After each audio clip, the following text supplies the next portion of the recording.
Hi, my name is Christina Kosick, and this is my presentation on mistaken behavior, a behind-the-scenes look into a child's actions. This is the presentation that I would be giving if I were in front of a group of audience that is co-teachers or parents or anybody that just would like to know information about mistaken behavior. Just a little bit about myself. I was born in Danbury, Connecticut. I moved to Palm Coast, Florida in 1986. In 2003, I graduated from high school. From there, I went straight into the Associates of Science program at Daytona State. I knew that I wanted to become an early childhood teacher. So in 2006, I obtained that degree. And I am now currently working towards my bachelor's through State College of Florida. I have been in the teaching field for 12 years now. I have thankfully only had to be at 2 different school locations. During those 12 years, I have worked with younger babies from infancy up to the before and after schoolers. I am currently in a 3-year-old classroom, which is our preschool room, and I just love seeing their eyes widen when they learn something new. I try to teach them never say never, because they will always try their best, and when you keep practicing and practicing, you will understand a concept, and once they get that concept, they'll know it forever, and they'll just keep showing me over and over again. So what will we learn today? We will talk about the definition of what mistaken behavior is. We will be comparing it to what misbehavior is. We'll talk about the different levels of mistaken behavior. We will go over a few different scenarios, and I will also give a chance for the audience to come up with their own situation. We'll talk about how to approach it. We'll go over some activities that may help in the classroom. And following that, we'll just have a short review and my Works Cited page. So what does mistaken behavior mean to you? What I did was I reached out to just a small handful of my teacher friends throughout the United States and asked them, in their opinion, what mistaken behavior meant to them. So teacher number 1 said, I think it means that the behavior being shown is not what we think it is. The individual is acting out, and we don't get why. Teacher number 2 says mistaken behavior is when a child acts or does something because they truly don't understand any better. Teacher number 3 says behavior is not on purpose. Teacher 4 responded back with when it comes to. And teacher 5 responded back with behavior that is mistaken because of a different reason, because the children cannot express themselves, so they act out or do something that they are trying to get across. So what is the real meaning of mistaken behavior? According to my textbook, it is errors in judgment and action made in the process of learning life skills. So going back to what my teacher friends said, they were all pretty close in definitions. What it means is that children are still learning how to be social and how to communicate. They're learning how to express themselves. In my classroom at the age of 3, they are starting to learn that hands are not for hitting. They are also learning how to share and not fight over things. Mistaken behavior also can be easily mistaken as just regular misbehavior because the actions are so close together. Some actions are intentional, or the child shows aggression and challenging behaviors over little things. We will look into these mistaken behaviors and how they are closely related to one another in the next few slides. So what is the difference of misbehavior and mistaken behavior? Misbehavior is when we label children, such as they are bad, or they're spoiled, or they're just angry in general. They have negative consequences. When you see a child hit, you tell them to go straight to timeout or to the thinking chair. They do not really learn anything out of this situation. They just know that there is a punishment for their actions. Also, misbehavior is normally the first instinct of teachers and parents. When a parent knows a new behavior from their child, they automatically assume that it's coming from the classroom or that they want a straight answer right away. If it's a new child, teachers automatically assume that they don't know anything and that the child is just a non-listener and that they're going to be rough to handle. When it's mistaken behavior, it is mislabeled. That means that there is a reason behind the behavior. We just don't know exactly what it is yet until we sit down with the child or even the parents. With mistaken behavior, there's positive consequences. They are actually learning through their behavior. They are learning how to communicate with one another. They are starting to feel empathy for other children. And also, mistaken behavior is learned more through observations or conversations. And we'll get a little bit into that when we talk about the different levels. So the 3 levels of mistaken behavior are experimentation, socially influenced, and strong unmet needs.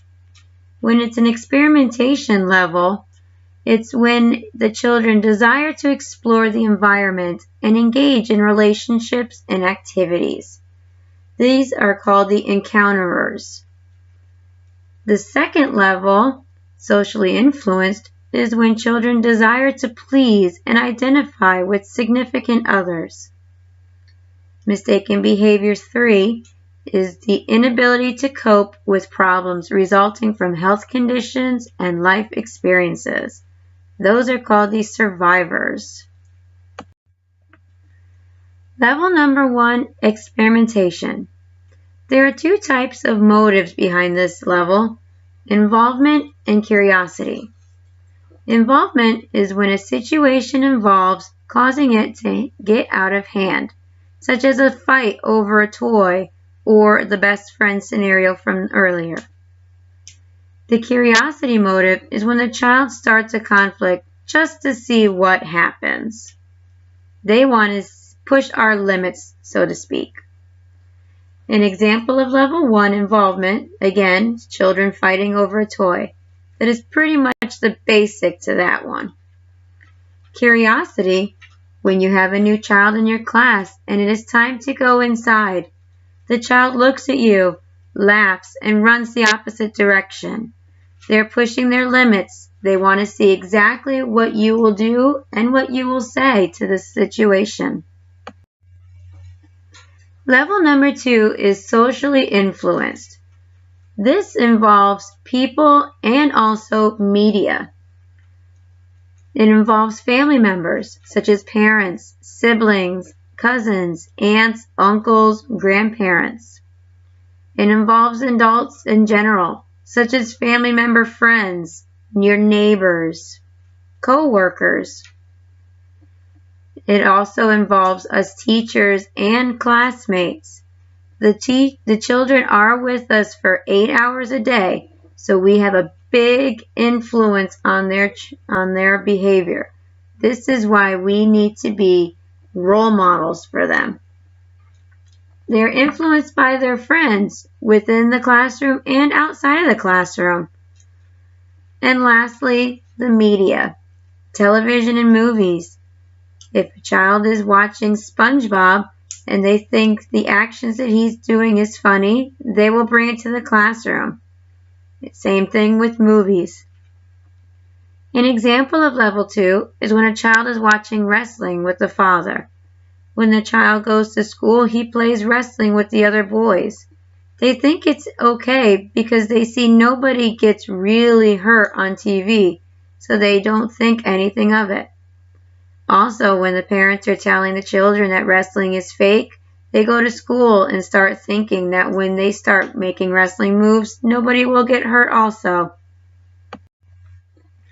Level 3 is the strong unmet needs. Level 3 is the most severe out of all 3 levels. It is when a child is not getting the physical or emotional needs for social and emotional development. It could be as simple as their living environment or having an emotional pain brought upon them through family, such as a deployment, death, an illness, or divorce within the family. It can also be brought upon through prenatal pregnancy cares. If parents were drinking and having drug use, any premature births or anything about this source, the children will have a stronger level 3. Children with special needs also, such as ADD, ADHD, autism, and Asperger's.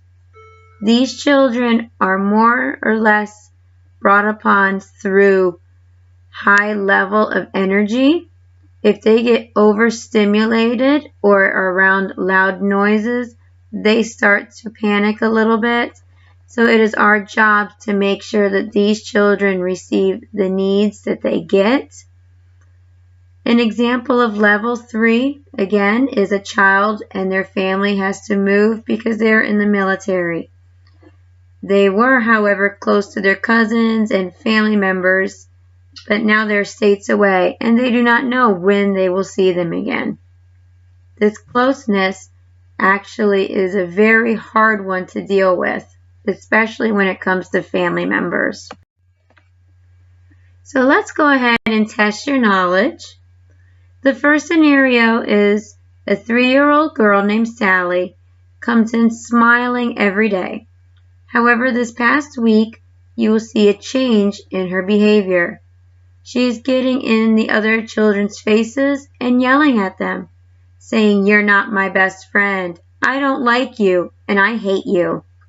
Upon sitting down with her and talking to her, she says Grandma doesn't like Mommy anymore. She says she's mean. Mommy is not around much anymore. Which level would this be? Level 1, level 2, or level 3? It is described as a level 3 scenario because she's not getting the emotional affection that she was first getting when Mommy was around. Now she sees that Mommy is not in the picture anymore, so now she's taking her anger out on her grandmother, just like Grandma and Mommy went off on each other.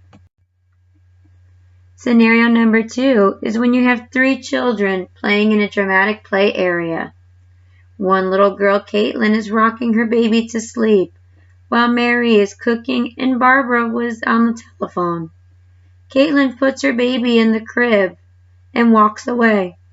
All of a sudden, you hear her starting to yell at Mary, saying, "I had that first. That baby was mine." Mary is saying, "You put it down. I saw it in the bed." Which level would this resemble? This would be a level 1.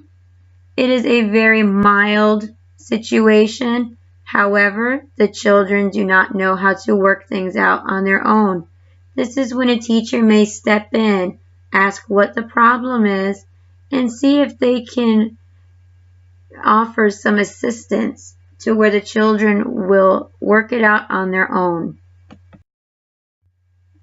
Scenario number 3 is a little boy named Robert. He's 4 years old and he loves playing Batman. Every day on the playground, he's with the boys, shooting each other and pinning them against the fence. You hear him saying, "Ha ha, I caught you." Wynn asks to please stop shooting and to keep his hands to himself. He replies, "But I'm capturing the bad guys." Which level does this resemble? This would be a level 2. It is with the media influence. He realizes that Batman is his hero. However, he is still too young to realize that Batman is not a real character, that it is a person in a costume. He also does not realize that he is not really shooting at anybody. He does not realize that what the little boy is doing in real life is actually not okay, and actually boys are telling him to stop. So during this presentation, I would take some time to let the audience think of their own situation. They would be thinking of maybe a disagreement that they broke up, or maybe that they saw a situation acting out. It would be what exactly was going on. Did they find out the reason behind it? I would also let them figure out which level it would be. During this time, I would take some of the examples and we would work on it together as a group. So how do we approach this behavior? The first thing to do is never judge the child. We never know what their situation is. Even when we do know what the situation is from a background check or anything like that, we are never to judge the child, especially since, again, they are still in the learning process. We need to be firm with them. Never yell back. It only makes the situation worse. Help the child or children solve their problems by providing guidance. Maybe give them 2 choices to work through. If that does not seem to work, redirection is always a plus. Make yourself available to the children. Always listen to what they say or watch what they do. Keep a running anecdotal record. If the behavior continues, talk to the parents. This could be something that maybe the parents are going through that they maybe did not realize the child knows about. The next slide is of a video that I found on YouTube. It is of a teacher and a young girl talking to each other of a situation that occurred in the Block Center. The best thing that this teacher did was make herself available to talk. She did not push the child to answer her questions right now. She gave the child some space. However, the child broke through and ended up talking to the teacher. Things you can do to help reduce mistaken behavior. One thing is to provide enough materials in the centers for multiple children. If you have cars, baby dolls, wooden blocks, make sure you have multiples of those items. Make sure you have enough baby dolls for each child. The wooden blocks, make sure you have enough so each child in the center can build their own thing, or maybe even work together. Provide a quiet area where children can go when they want to be alone. This small area only needs to be of a chair and maybe some books that children can look at while they calm down. In my classroom, we provide a picture wall so the children can look at the variety of pictures in their area also. Keep an ear open to what children say to their peers. You learn more about a child through observation than you actually do when you're one-on-one with them. Read stories that may help with their social and emotional development. My top 3 favorites are Don't Call Me Special by Pat Thomas, Hands Are Not for Hitting by Martine Agassi, and Sometimes I'm Bombaloo by Rachel Vale. All 3 of the books have their own special meaning behind them. My class actually loves Sometimes I'm Bombaloo. It goes into detail about a young girl who gets her tower broken by her brother, and how she would love to go off and yell and scream and kick over his toys. But in the end, something funny happens and she changes her tone. Lastly is a short review. Mistaken behavior is behavior that is misjudged. It is broken down into 3 different levels. It can be brought on through physical or emotional pain. No matter how severe it is our job as teachers to stay calm and not push the child to communicate. Let the children come to us when they are ready. Only pushing them makes things worse. And lastly, there are ways to reduce the behavior. Try to see what triggers the behavior and see if you can narrow it down. The majority of my work came from my textbook called A Guidance Approach for the Encouraging Classroom.